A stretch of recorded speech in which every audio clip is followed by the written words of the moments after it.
queridos irmãos, aqueles que nos assistem pela FEB TV, pela Rádio Fraternidade, cumprimentando a todos com votos de que o Mestre Jesus, o meigo nazareno, permaneça nos envolvendo com a sua suave paz. Anunciado como o Consolador prometido, que viria restituir a pureza do Evangelho de Jesus e trazer à humanidade notícias novas que iriam revolucionar o pensamento humano, nós vamos encontrar o Espiritismo surgindo numa época como um sol, no amanhecer de uma nova era, em conformidade com o desenvolvimento da ciência e também com o pensamento contemporâneo. Entretanto, surgiu numa época em que a humanidade, já com o pensamento livre, liberto, para que os pensadores pudessem trazer, pelos seus conhecimentos, aquilo que depreendiam da natureza, do que observavam, nós vamos encontrar no século XIX, especificamente depois da sua primeira metade, o raciocínio dos homens chegando à conclusão de que tudo se explica no universo com a matéria. Chegou-se ao ponto de dispensar a existência de Deus, negar a sua presença entre nós. Desta forma, como tudo se explicava com a matéria, surge a doutrina espírita de uma forma peculiar, podemos dizer até de uma forma burlesca, aparecendo fenômenos que hoje reconhecemos como sendo os fenômenos de efeitos físicos em vários continentes. No continente americano, conhecido por todos nós, os espíritas, naquele março do ano de 1848, com as irmãs Fox, na cidade de Hydesville, nos Estados Unidos. Mas, ao mesmo tempo, no continente europeu observava-se fenômenos que servia para os espectadores em teatros, como observação de algo novo, mas que apenas atendia à simples curiosidade dos seus observadores. As mesas bailavam, suspensas ao ar, dançavam, mas também respondiam a perguntas. E assim, naquele momento, naquele instante, a humanidade estava diante de um novo fenômeno. Parecia que aquelas mesas estavam aguardando a chegada de pessoas que deveriam estar em busca da verdade, para poder entender aquele fenômeno simples, aparentemente, mas que dele, da sua observação mais aprofundada, surgiria uma nova ciência. E foi assim que um professor à época, conhecido no mundo francês, porque era um escritor, já tinha editado vários livros, e era também tradutor, e no meio acadêmico era reconhecido. Era o professor Hippolyte Denisard Rivail. Foi convidado por um amigo, que ele o conhecia, e a ponto deste amigo dizer-lhe que as mesas falavam. Ele, observando, respondeu a ele: para você me dizer que uma mesa fala, é necessário você me dizer que ela tem cérebro, que ela raciocina.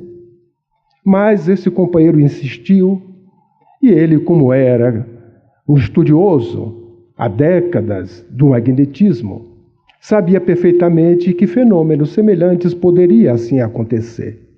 Não deu muita atenção, porque este amigo é daquele tipo de pessoas que, quando observa algo, não passa pelo crivo da razão, por um estudo mais aprofundado, para omitir uma opinião, uma crítica.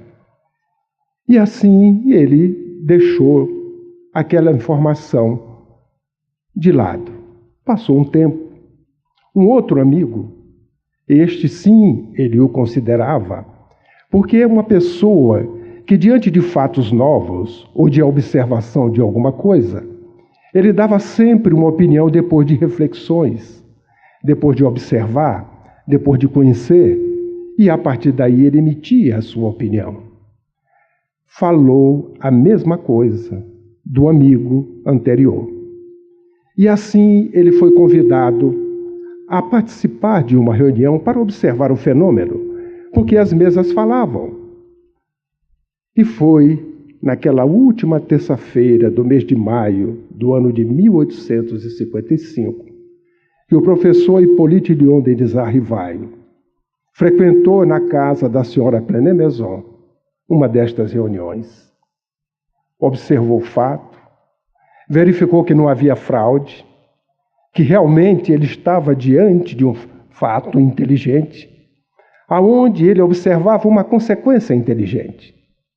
E a partir daquela reunião, ele saiu muito ocupado, porque como um profundo pensador, um homem sério, honrado, estudioso, diante daquele fato, a sua ocupação passou a ser permanente, porque ele observava efeitos inteligentes produzidos por um objeto que não tinha inteligência. E é natural que ele deduziu se o efeito é inteligente, a causa também o é. E a partir daí ele debruçou profundamente para estudar este fenômeno. E assim foi cada vez mais, realizando questões mais aprofundadas. E as respostas, por sua vez, correspondiam ao aprofundamento que ele fazia. Utilizou a metodologia científica, buscando a universalidade do ensino. Utilizou-se de milhares de médiuns. Estes médiuns localizados em países diferentes, para que ele pudesse, num trabalho hercúleo, catalogar as respostas das questões feitas e daí selecionar aquelas verdades justamente com esta característica de ela ser dita em locais diferentes, por médios diferentes, da mesma forma. E foi assim neste trabalho que o professor Hippolyte Léon Denis Rivaio debruçou-se diante de algo que ele disse é uma ciência nova, porque inicialmente ele começou a pesquisar, a fazer as observações para entender o processo, entender esse mecanismo e observar apenas de que aquilo não era somente para o seu interesse. Era algo novo, era uma ciência nova, sui generis, diferente das demais ciências em que o objeto de pesquisa estava sempre subordinado ao capricho dos seus pesquisadores. Porque se as condições normais de temperatura e pressão, em qualquer lugar, a experiência fosse feita para a ciência conhecida até então, os efeitos seriam sempre os mesmos. Entretanto, o objeto de pesquisa agora diferia, porque ele não estava sujeito aos caprichos dos seus pesquisadores. Ao contrário, era um ser que se dizia espírito, sobrevivente ao fenômeno conhecido como morte. E a partir daí, ele começou a catalogar perguntas e respostas, exarando-as num livro, cujo nome, Livro dos Espíritos. Este nome, na sua parte literal, já identifica que não é produto daquele que codificou a obra. Porque o livro é dos Espíritos. E ele fez diferença nos seus comentários, no próprio livro, para que essas diferenças ficassem identificadas da sua observação, da sua opinião, daquelas que eram exaradas pelos imortais. Foi um momento sui generis na humanidade. É como se os túmulos tivessem aqueles que ali se encontravam falado, saíram para dizer: somos imortais. Na humanidade não existe só matéria, porque a partir daquele instante a humanidade começou a conhecer um livro que é o maior arcabouço filosófico de explicações para os espíritos. Quem somos, o que é que estamos fazendo, para onde vamos. E ele identificou de tal forma que ele diz que é uma ciência nova, que ao mesmo tempo é uma ciência de observação e uma doutrina filosófica. Como ciência prática, ela explica, traz a lume à humanidade a relação que existe entre os espíritos, nós, os que estamos na dimensão material dos encarnados, e os espíritos desencarnados. Mas, como doutrina filosófica, traz à humanidade a revelação de todas as consequências morais destas relações entre os espíritos. Assim, é uma ciência que trata da natureza, da origem, da destinação dos espíritos e das relações que existem entre eles. Desta forma, a humanidade agora conhece algo diferente daquilo que até então a ciência, os homens, os pensadores diziam que na humanidade só existia matéria. Nascer, viver, morrer. E isto era o suficiente para que se entendesse a existência. Entretanto, esta ciência finita condicionava as pessoas porque não trazia nenhuma esperança. Se eu nasci, eu vivo, e ao morrer tudo acaba, o nada era a explicação para que as pessoas pudessem, diante da vida, dos desafios que certamente cada um de nós enfrentamos, sem nenhuma esperança, buscar neste fenômeno a solução para muitos dos problemas que muitas das vezes a fraqueza moral não dá condições para suplantá-las. Daí é um condicionamento, levando as pessoas à busca do suicídio quando diante de dificuldades, não encontrando respostas e nem consolo.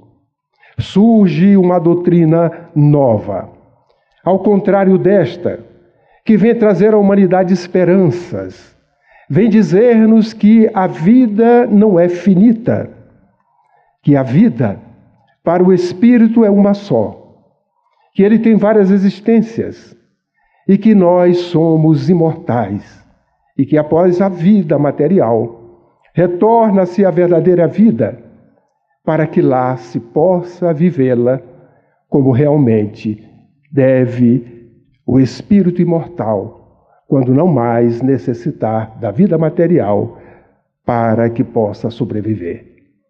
Esta ciência nova vem nos trazer informações revolucionárias, porque, como ciência, ela foi estruturada de tal forma em 3 pilares: ciência, filosofia e religião.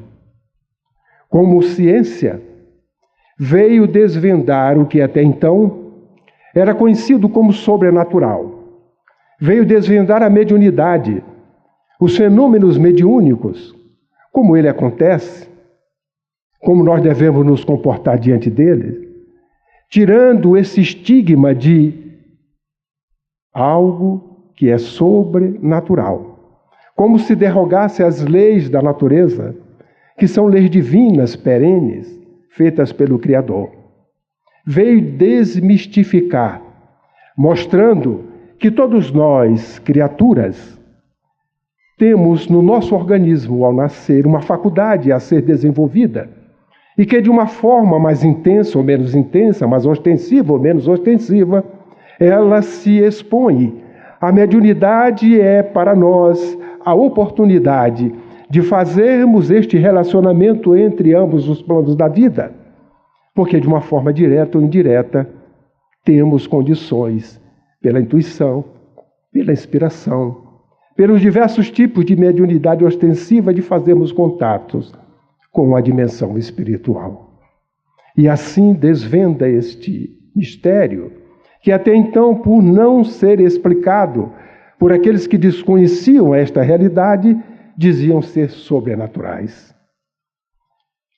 Como filosofia, traz-nos justamente o objeto da sua ciência, que é justamente, como a ciência filosófica, dar-nos conhecimento da nossa origem.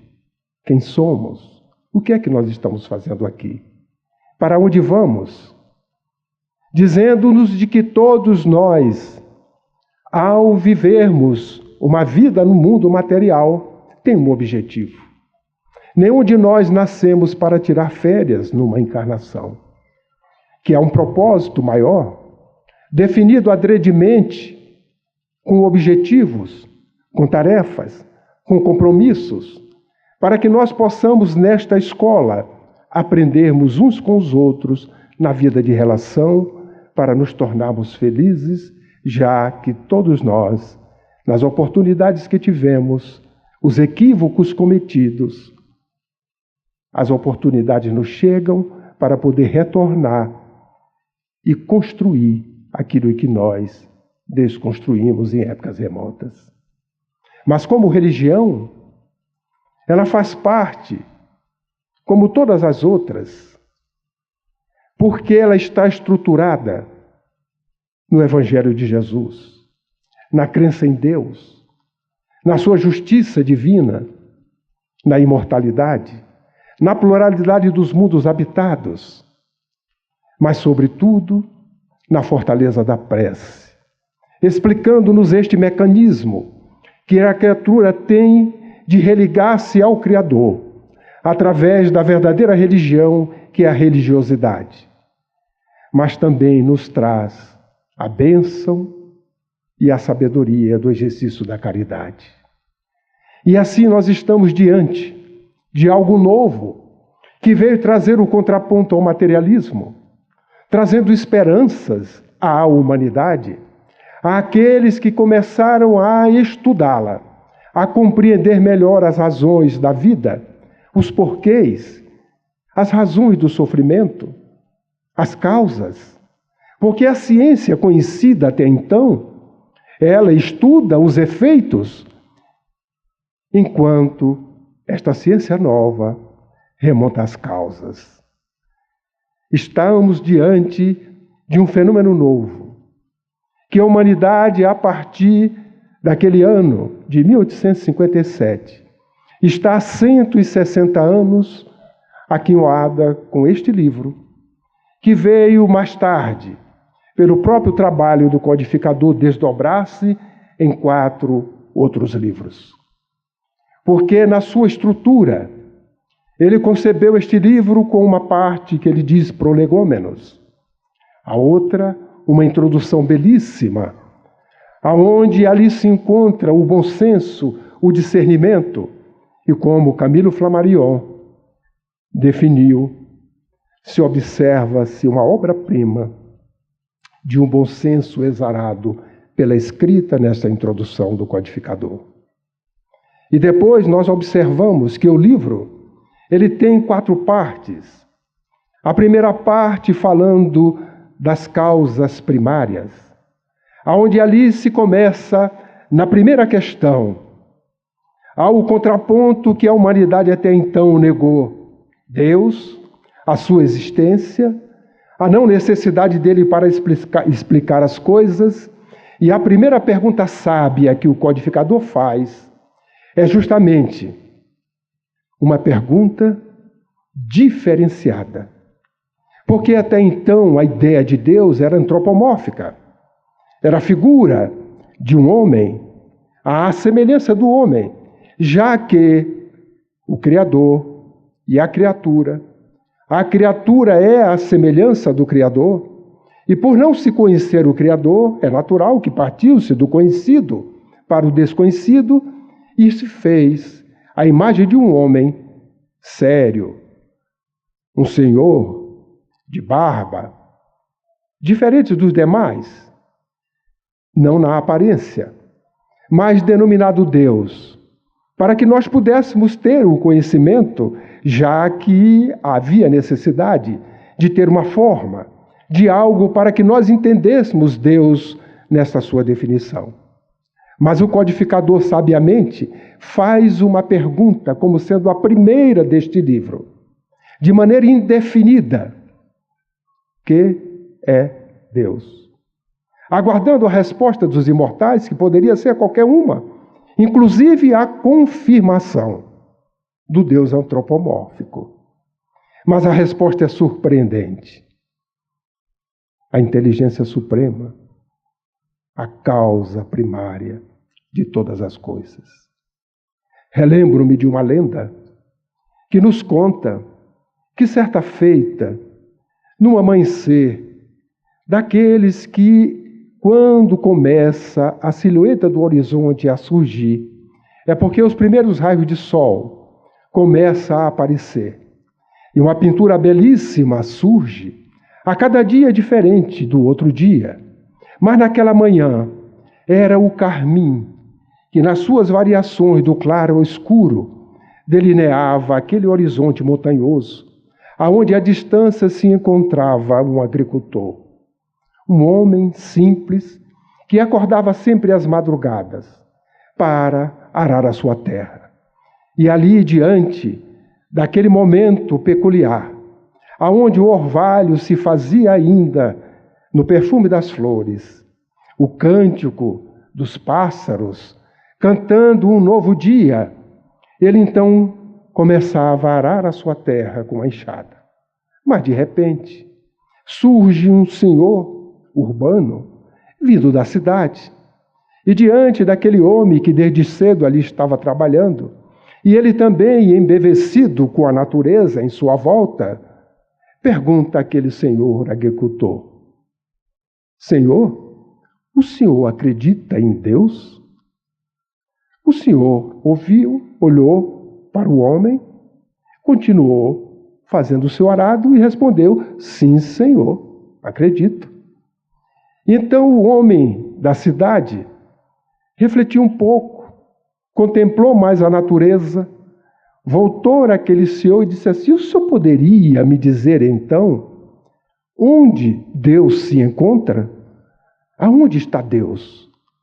O homem que estava arando parou, colocou a enxada de pé, debruçou o seu cotovelo, olhou para o horizonte, ouviu o cântaro dos pássaros de forma mais aguçada, sentiu o perfume das flores, o orvalho, meditou um pouco e respondeu para o Senhor: Senhor, sinceramente, eu não sei lhe dizer onde é que Deus está.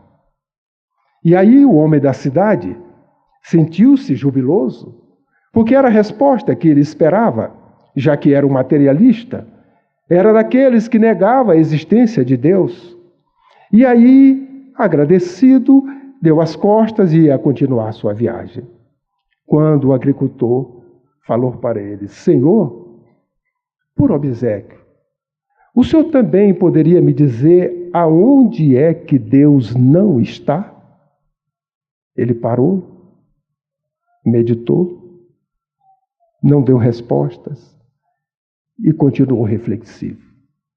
Provavelmente, a partir daquele instante, ele deve ter refletido bastante sobre a existência de Deus. E quando a doutrina espírita nos traz a revelação de que Ele é a causa primária, a inteligência suprema, nós vamos encontrar nesta parte deste livro, numa outra pergunta, uma resposta que nos faz entender a criatura, a imagem do Criador, sem nenhuma imagem. Porque quando é perguntado que é o Espírito, os imortais respondem: é o princípio inteligente do universo. A inteligência suprema é o Pai, é o Criador. O princípio inteligente é a criatura. Pelo menos, para mim, satisfaz. Agora eu entendo o Criador e a criatura como sendo a criatura imagem e semelhança do Criador, sem nenhuma imagem, sem fazer uma comparação antropomórfica. E assim vem-nos a doutrina espírita, como este sol no amanhecer, trazer revelações novas, ideias novas, contrapondo aquilo que até então os homens imaginavam como sendo a resposta para tudo na humanidade. É assim que os Espíritos vêm revelar que no universo existem apenas dois princípios: o princípio material, o princípio espiritual, ambos regidos por leis naturais, próprias e adequadas a cada um desses princípios, mas antes e acima destes, o Criador, o Pai. Mostra à humanidade de que nós não somos apenas matéria, que na humanidade não existe só matéria. Ela existe sim, mas existe o Espírito. E que ambos são criaturas, tanto o Espírito quanto a matéria, do Criador. E que um se utiliza da outra para o seu progresso e para intelectualizá-la. Regidas por leis divinas, leis naturais, próprias e adequadas ao princípio material, que é finito, e as leis morais adequadas aos espíritos, para que possam assim crescer, evoluir, já que é destinação de todas as criaturas o progresso. Estamos todos submetidos inexoravelmente a esta lei. Assim, nós vamos observar nesta primeira parte os Espíritos trazendo até nós informações sobre Deus, a criação, os elementos gerais do universo, o fluido cósmico, dando à humanidade condições de poder, através destes princípios aliezerados, princípios universais, entendermos melhor a providência divina, entendermos melhor os atributos do Pai e também entendermos melhor a própria criação e a lei do progresso. Na segunda parte, que tem o título A Vida Espiritual, ou a vida dos espíritos, no plano espiritual, nós vamos encontrar aí mais informações desta feita, mostrando-nos como espíritos imortais que somos, de que a morte, ela não existe como até então concebida, porque já há 2000 anos Jesus já havia matado a morte. Porque quando ele aparece, no terceiro dia, conforme prenunciado no Velho Testamento, foi justamente para demonstrar de que, como espíritos imortais, o Criador dá sempre à criatura a oportunidade do progresso. E seria ilógico um raciocínio de que alguém crie seres inteligentes, responsáveis, e depois de um período curto de vida, que pode ser de meses, minutos, segundo, hoje há centenas de anos, e depois tudo acabar inutilmente, ficaria ilógico até explicar o que acontece conosco na vida de relação, as diferenças, as dificuldades, as dores, os problemas que passamos, sem que tivéssemos assim o entendimento maior de uma lei, que é a lei maior do Criador, que é a lei de amor. Porque a lei de amor jamais poderia criar sem que pudesse dar à criação a condição de progresso constante e da busca da felicidade. Assim, nós vamos encontrar nessa segunda parte os estados em que os espíritos podem se encontrar, já que são imortais.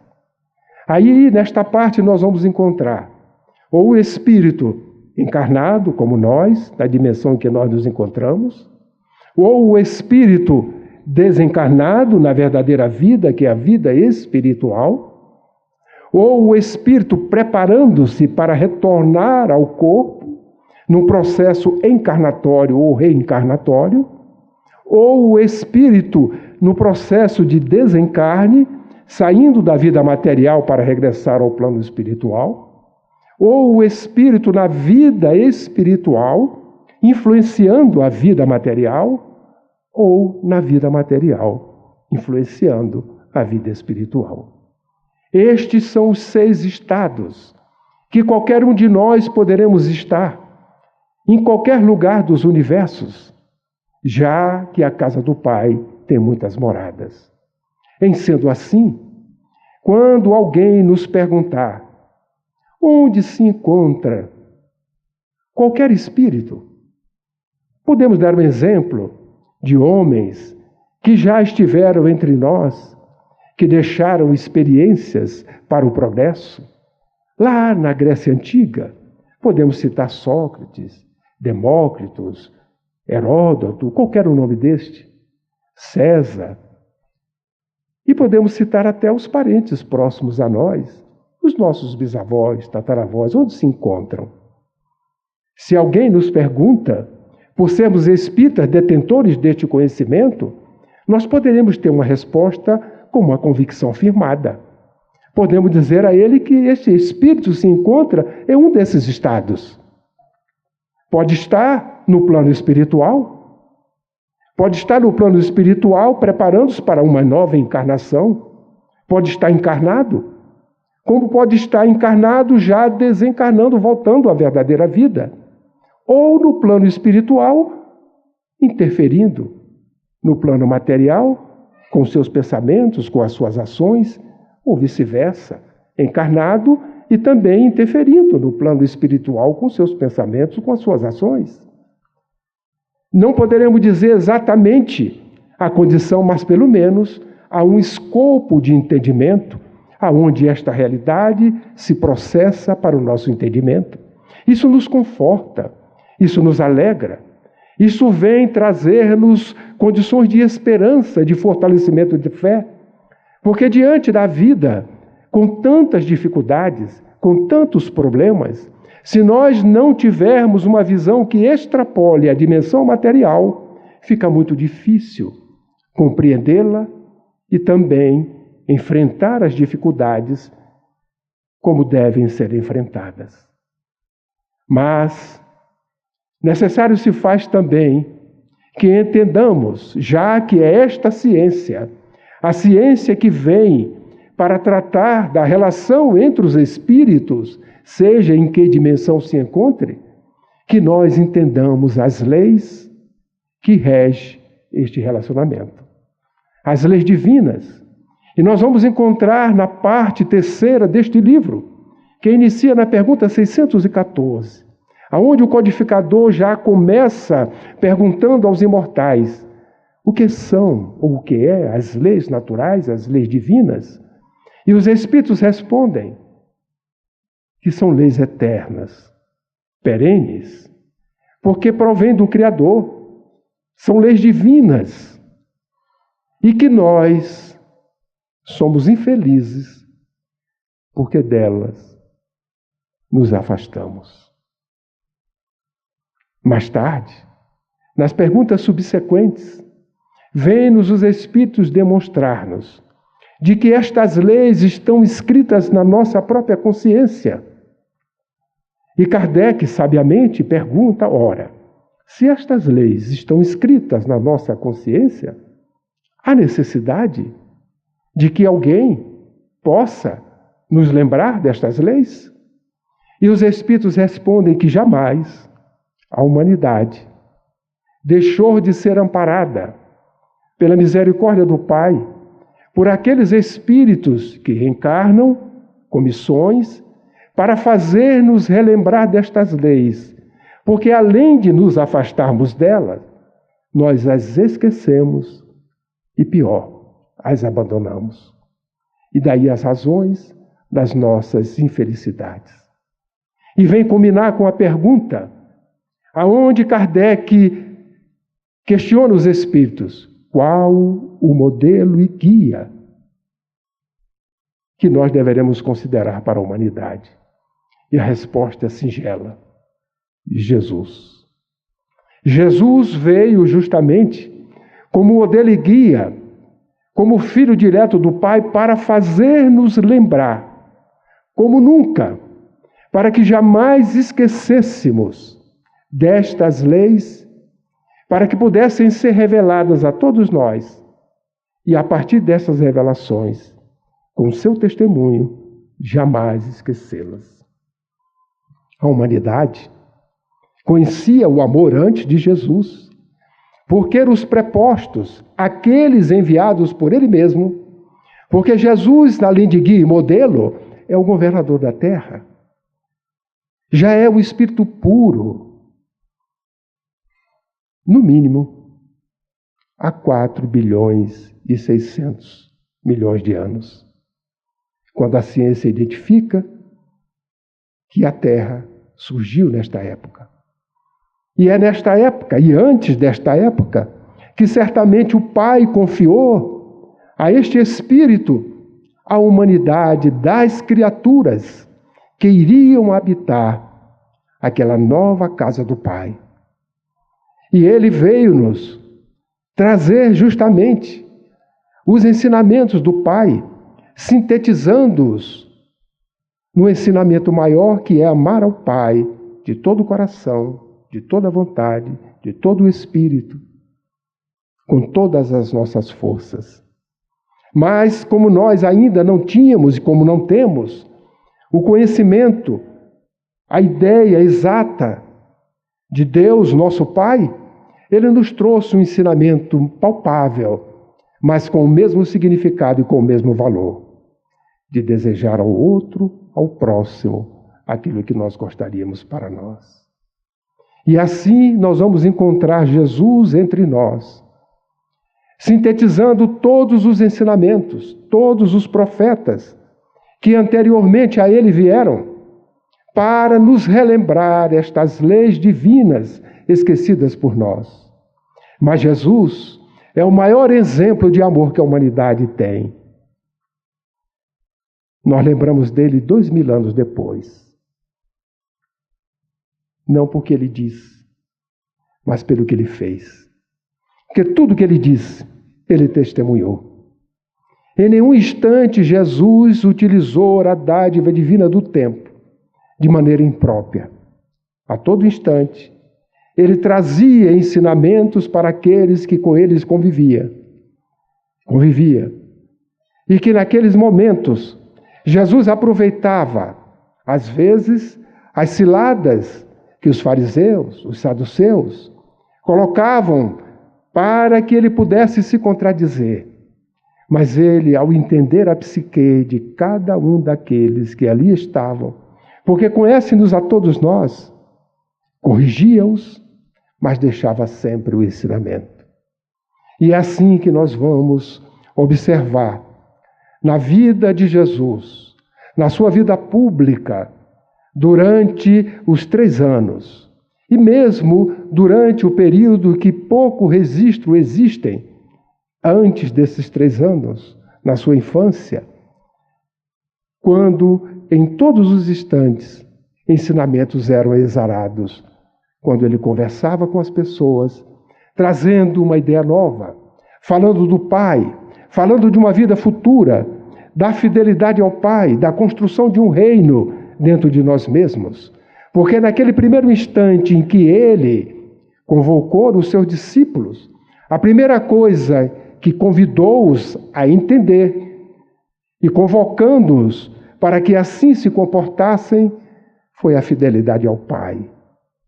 E depois, dizendo a eles que o reino de Deus deveria ser construído dentro de si primeiramente, para que este reino florescesse internamente dentro de cada um, para que posteriormente ele florescesse e crescesse nas massas. Assim, nós vamos encontrar nesta terceira parte do Livro dos Espíritos as leis morais, todas elas exaradas, para que nós possamos compreendê-las, segui-las, sermos obedientes a elas. Porque a única coisa que Jesus deseja dos seus discípulos são dois aspectos: a humildade e o amor. A humildade no sentido de obediência, obediência às leis do Pai, que precisam ser conhecidas. Por isso ele falou: conhece-as, conhece estas verdades, porque elas te libertarão. E diante deste fato, vêm os Espíritos nos trazer revelações sobre estas leis. A lei de reprodução, a lei de destruição, a lei de justiça, amor e caridade, a lei inexorável do progresso, a lei de liberdade, a lei de sociedade, para que nós pudéssemos e possamos entendê-las e praticá-las, sobretudo, sendo obediente a elas. Porque no momento que sejamos obedientes, certamente, vem em seguida a aceitação do nosso sentimento, do nosso coração, para que a obediência e a resignação andem juntas neste processo de obediência às leis do Pai, buscando a nossa própria felicidade, com a consciência tranquila de que estamos no caminho certo, especialmente nos dias de hoje, aonde necessitamos tanto de caminhar corretamente. Mas o Livro dos Espíritos não para na terceira parte. Vem a quarta parte falando-nos das esperanças, das consolações, colocando-nos diante das responsabilidades que nos cabe, diante dos atos praticados por cada um de nós, já que nós somos livres para plantarmos e obrigados à colheita do plantio feito.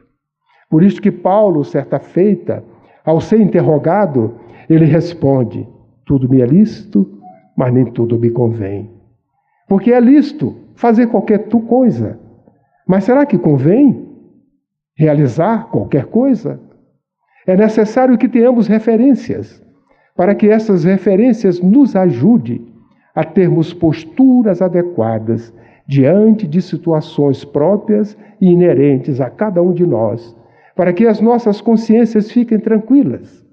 E é assim que esta obra, inicialmente lançada no dia 18 de abril de 1857, vem há 160 anos, ultrapassando estes séculos, metade do século XIX, o século XX, e este início do século XXI, ultrapassando o século em que a humanidade jamais houve outro com tantas transformações como o século XX.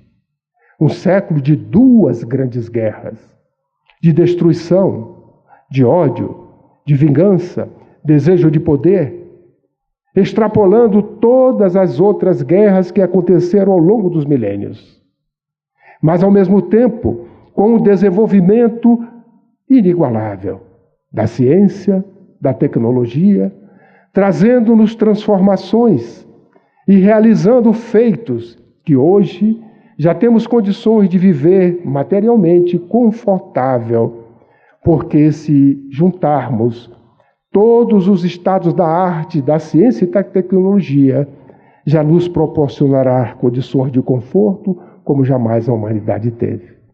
Entretanto, ainda permanecemos tão atrasados moralmente como há 4.000 anos, 5.000 anos atrás.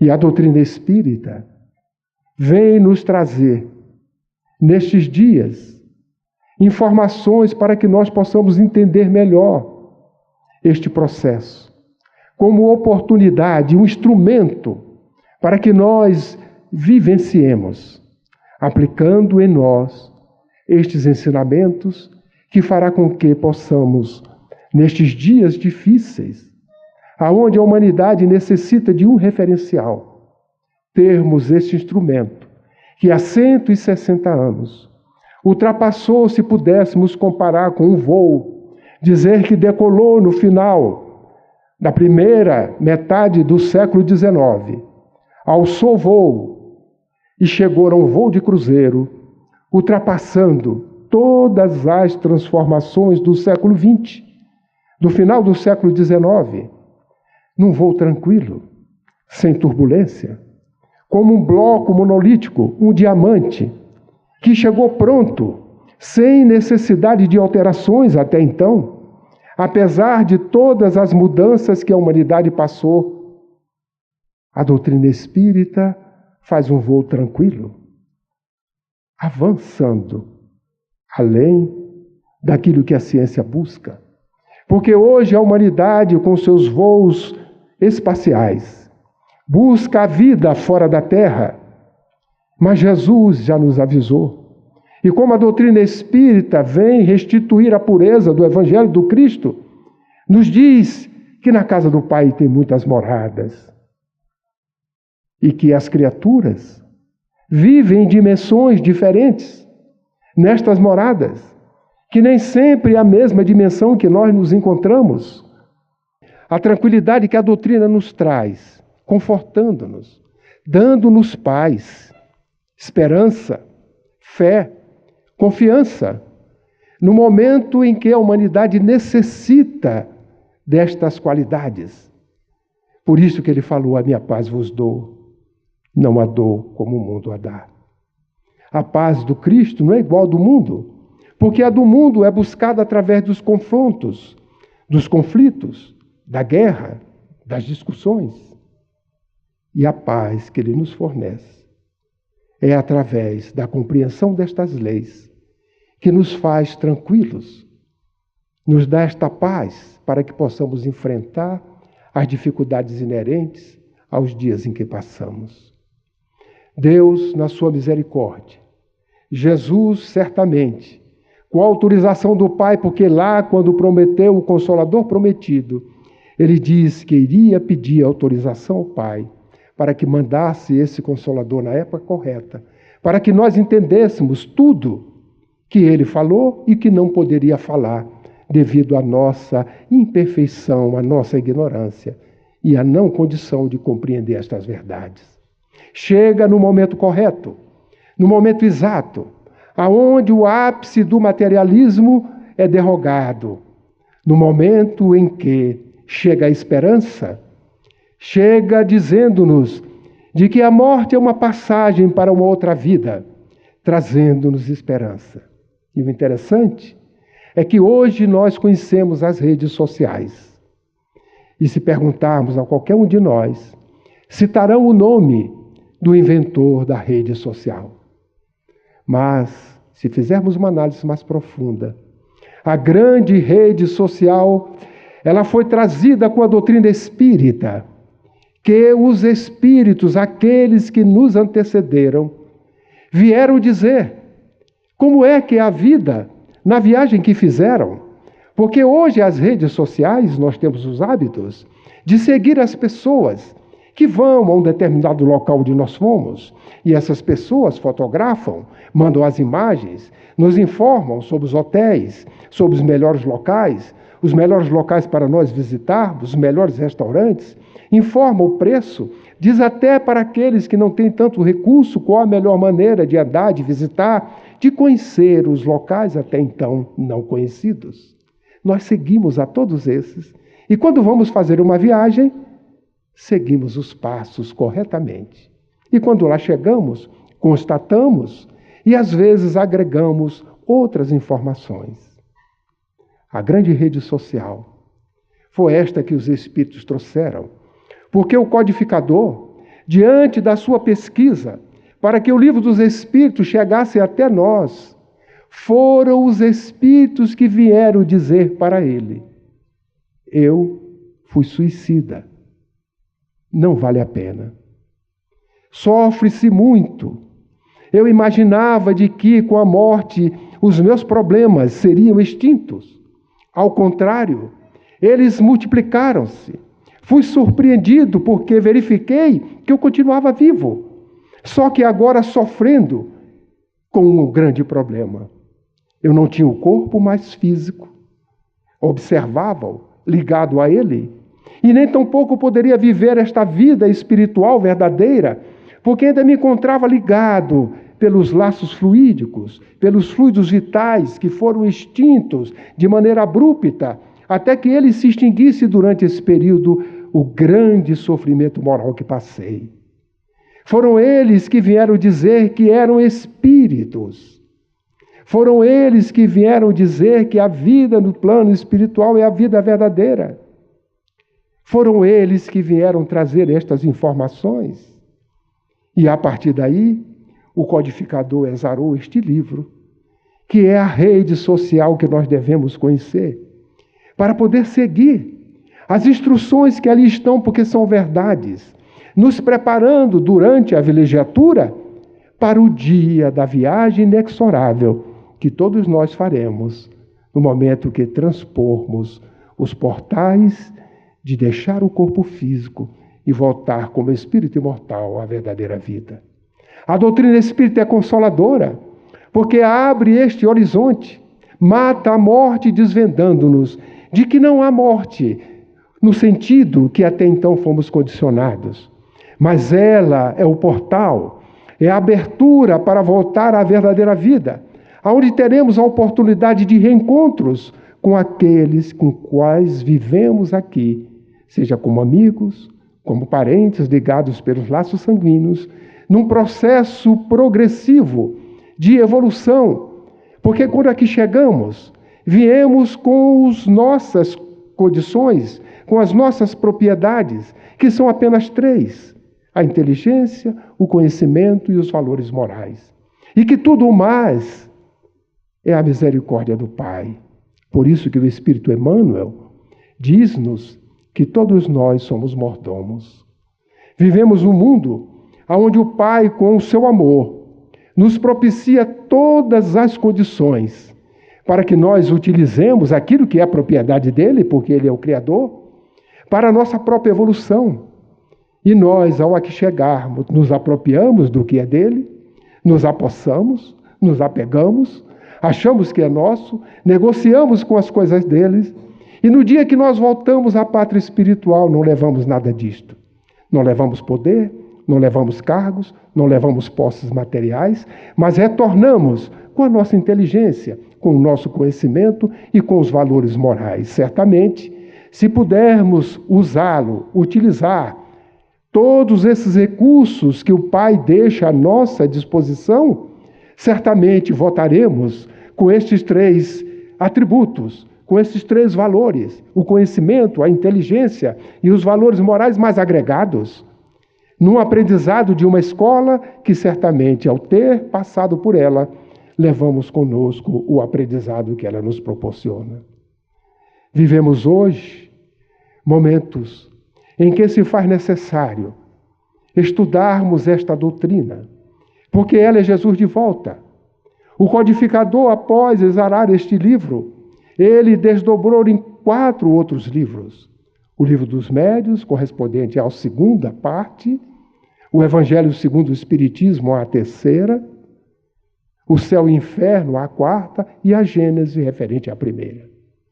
Estes 5 livros desdobra a codificação, desdobra a essência que o Livro dos Espíritos traz, para que nós possamos, neste desdobramento, entender melhor mais detalhes, mais peculiaridades, que depois a misericórdia do Pai nos trouxe, pelas mediunidades abençoadas, outras obras coerentes com este corpo doutrinário, como as obras do Chico, as obras do Divaldo, do Raul e de outros médiuns que aí existem e que estão trazendo do alto, pelas mãos abençoadas, as mensagens divinas, fazendo com que compreendamos melhor aquilo que foi exarado pelo Cristo, de maneira simples, sintética, no Livro dos Espíritos.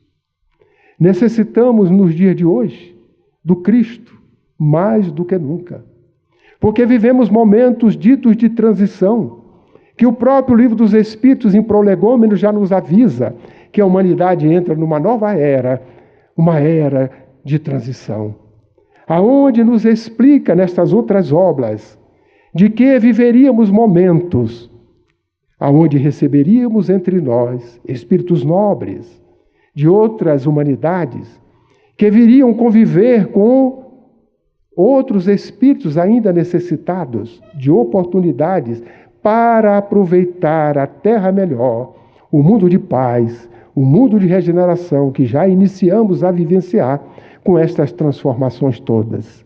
Por isto, Jesus é o caminho para que nós possamos entender todas estas transformações, possamos entender tudo o que está acontecendo, não só no nosso país, como fora dele, na face da terra.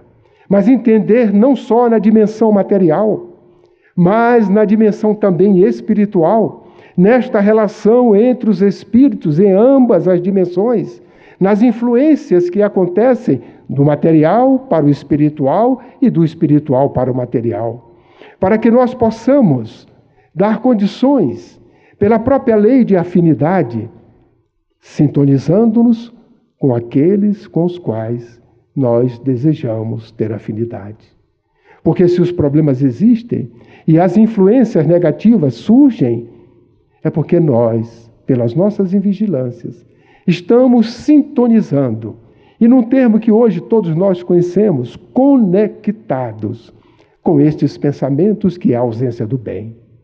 A regra de bem proceder, que é a moral, é aquela que os Espíritos nos convidam para que nos dias de hoje tenhamos condições de viver perante a ausência do mal, ausência do bem, perdão, que é o mal, que é o nosso grande desafio, conviver com o mal sem sintonizar com ele. Porque a todo instante estamos sendo convidados a voltar ao materialismo, que naquele século XIX aparecia desta forma, mas que nos dias de hoje os benfeitores espirituais, e recentemente o Dr. Bezerra de Menezes, na última mensagem que nos deu no Conselho Federativo Nacional, nos informa que devemos estar atentos, cuidadosos, porque o materialismo volta, agora metamorfoseado, com outras formas, com outras aparências, diz ele, de forma camaleônica, para que nós possamos, diante destas coisas que nos apresentam, aonde o hedonismo, o materialismo, as coisas materiais surgem com outras formas, nós temos o devido cuidado para não recairmos nos mesmos equívocos. Por isto, a necessidade de atenção, a necessidade do discernimento, para que nós possamos trilhar este caminho, que é o único caminho, e que não podemos mais cometer equívocos, já que não há tempo mais para retroceder e nem tampouco oportunidades outras para continuarmos com os equívocos semelhantes e recorrentes, como no passado fizemos. São momentos de um alvorecer de uma nova era. Por isso que a doutrina espírita surge como um instrumento, o instrumento adequado para que a humanidade ultrapasse estes momentos com a esperança, com a fé, com a confiança, em uma vida futura, construindo o reino de Deus dentro de nós, mudando-nos a cada instante, aplicando em nós a caridade, para que nós possamos ter boa vontade para com todos indistintamente. Porque se nós hoje não tivermos boa vontade, seja com quem quer, com qualquer pessoa, já não estamos praticando a verdadeira caridade no sentido da benevolência. Para sermos benevolentes, temos que ter boa vontade para com todos indistintamente, inclusive para com os ditos inimigos. Que eles sejam nossos inimigos, mas que nós não sejamos inimigos deles.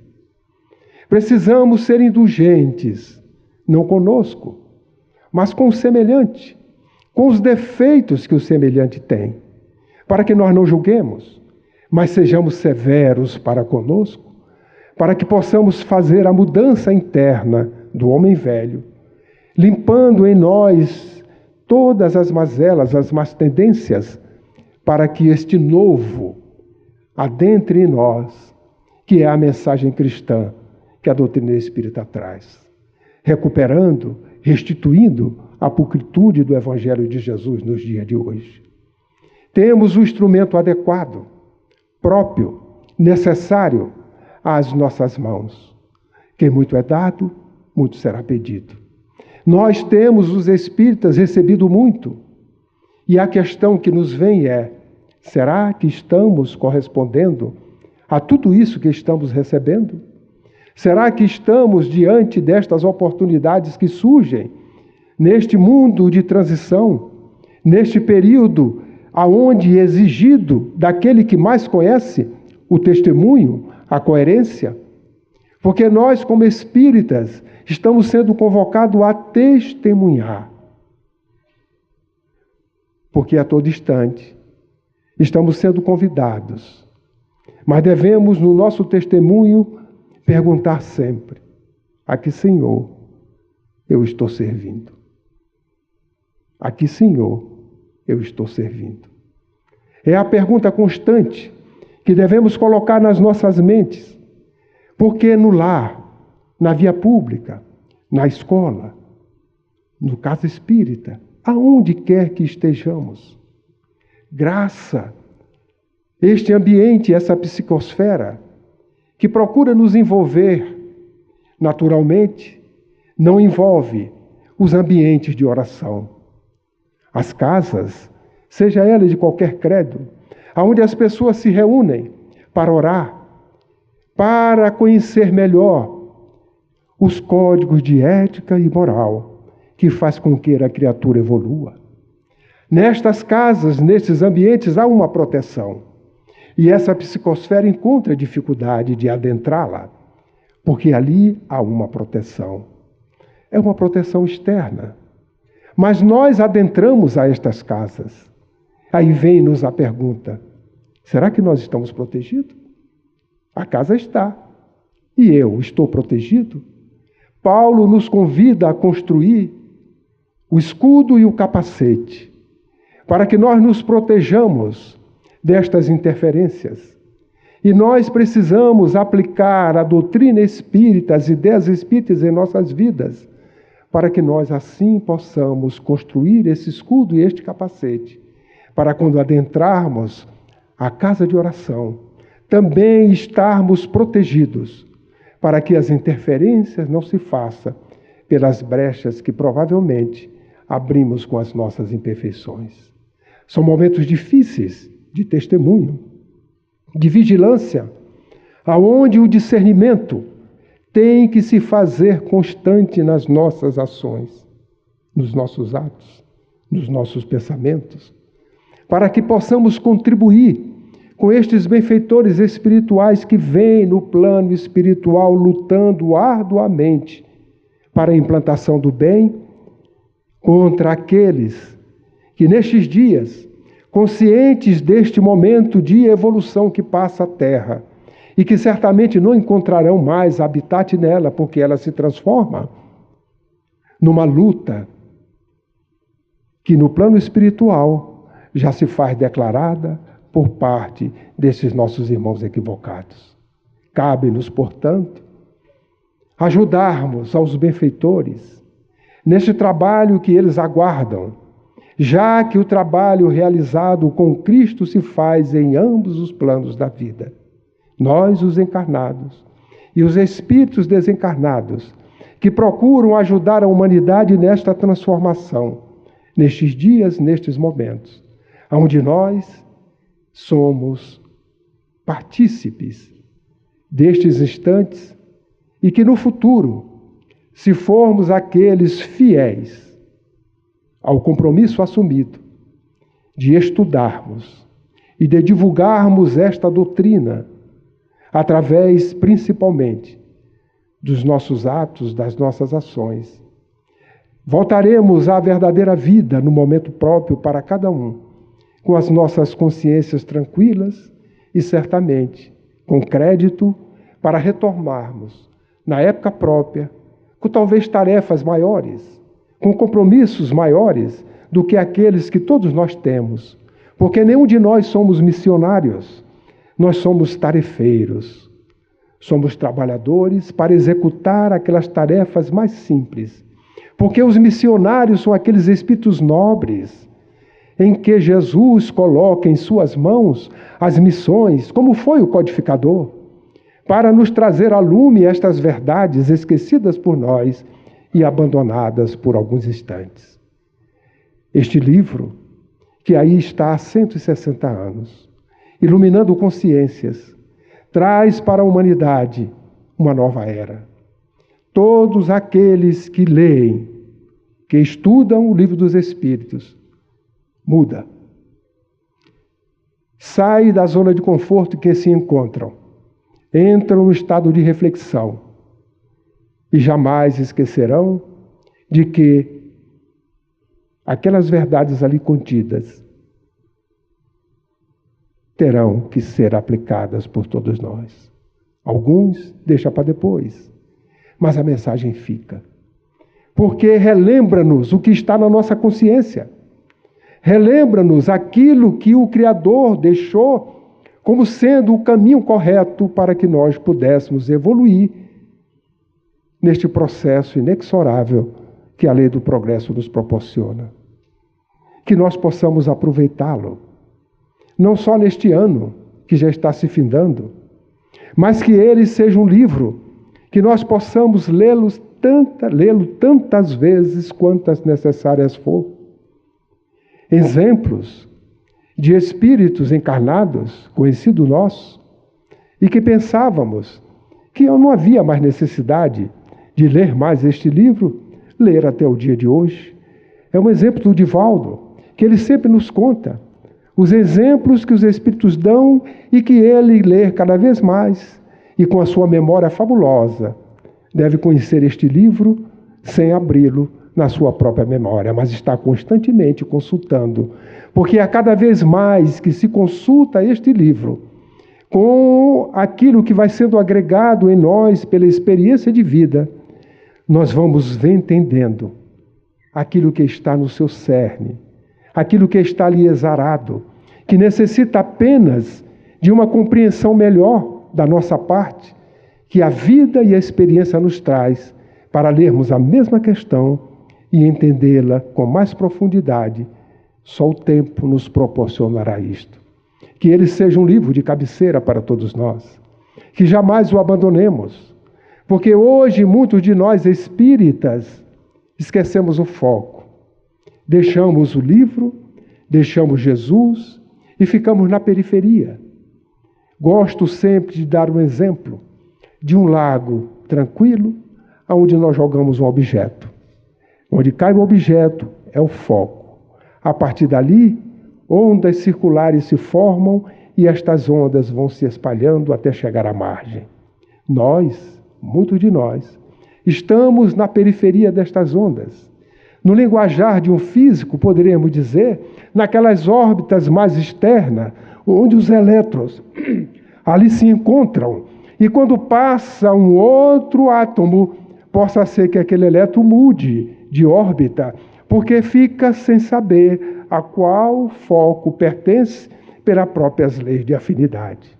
Nós devemos estar focados neste centro, que é Jesus. E aqui nós encontramos a doutrina espírita, o seu evangelho, compreendido por nós, para que nós não fiquemos nesta periferia, já que esta encarnação é ímpar para todos nós. Espíritos que estamos tendo a oportunidade de ser trabalhador da última hora e da primeira hora de uma nova fase. Que Jesus nos abençoe, que possamos nestas reflexões entender este livro como sendo uma joia, como sendo algo que já veio estruturado, pronto, para que nós pudéssemos compreendê-lo e não tentar mudá-lo, porque muitos surgem dizendo que ele está obsoleto, porque foi há 160 anos atrás. Entretanto, o próprio codificador falou, se a ciência trouxer uma verdade nova, que esta ciência não contempla, ela admitirá por ser uma verdade. O contrário, hoje, ela está à frente da ciência, porque muitas verdades que a ciência está buscando, ela já declarou há 160 anos atrás. Que nós possamos assim ter neste livro, que ao longo deste congresso, que se estenderá do dia de amanhã até o domingo, e que este livro será estudado parte a parte, por cada um que aqui estará com este compromisso, possamos debulhá-lo com carinho, com entendimento, para que o aprofundamento desta obra nos torne melhor e nos dê o roteiro, o caminho, para que possamos prosseguir com Jesus hoje e sempre. Muito obrigado pela atenção de todos.